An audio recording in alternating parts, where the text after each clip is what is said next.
Hi, thanks for joining me for this conversation today as we start a new series where we look at the curious intersection between ancient scripture and modern life, and we ask, what can the former do to inform our current, to inform our way forward?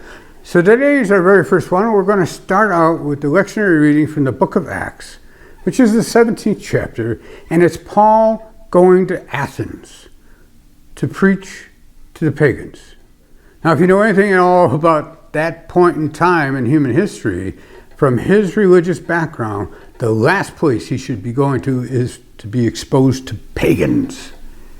In fact, he took a very real risk that the people he was coming from would not accept him back because he got contaminated by doing that. But yet he went.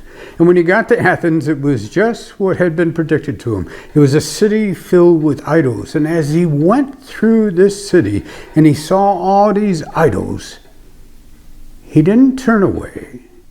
He didn't criticize. He didn't even roll his eyes. He found one point of connection.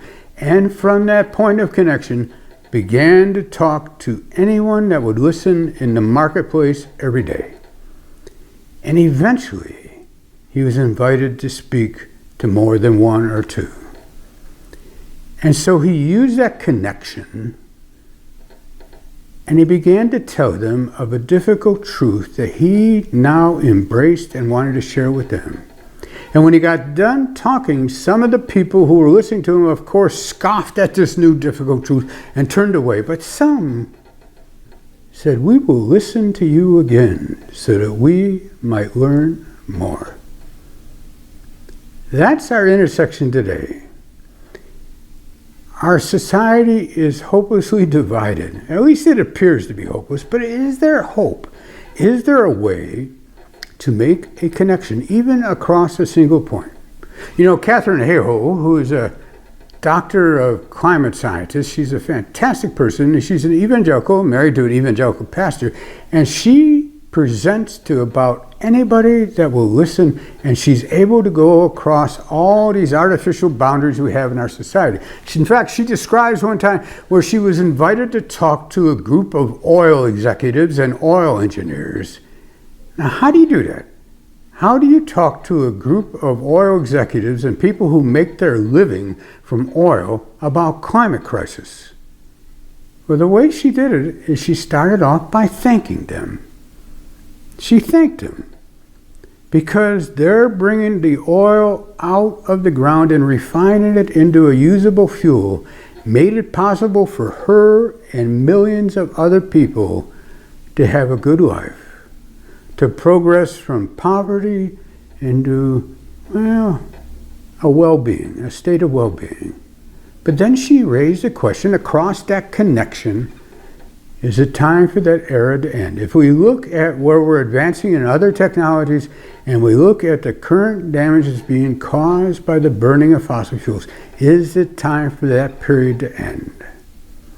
Now, I'm sure that some of those oil executives, when she was done, scoffed at her and said, "This is ridiculous." But I'm also sure that some of them said, "We want to know more.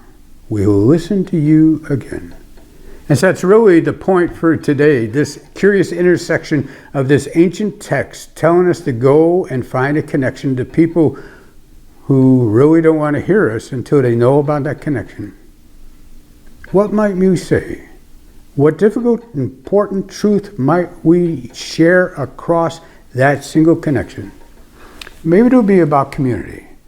Maybe it's how we need to live in community, not be so focused on our hyper-individuals, but live in community. Be focused on not just what my needs and my concerns and my worries are, but what are the concerns? What is necessary for the community to live together, to grow into a more viable future for the sake of you and I and our kids and our grandkids? Can we build a connection through across these political divides and all our animosity and use that one common connection to then explore a way forward? So that's our talk for tonight. That's our intersection of ancient texts and modern life. Join us again next week if you would. with your cup of coffee or whatever your favorite beverage is. And once again, we'll explore another ancient text and the intersection with modern life and ask the question, how might the one inform the latter? Take care.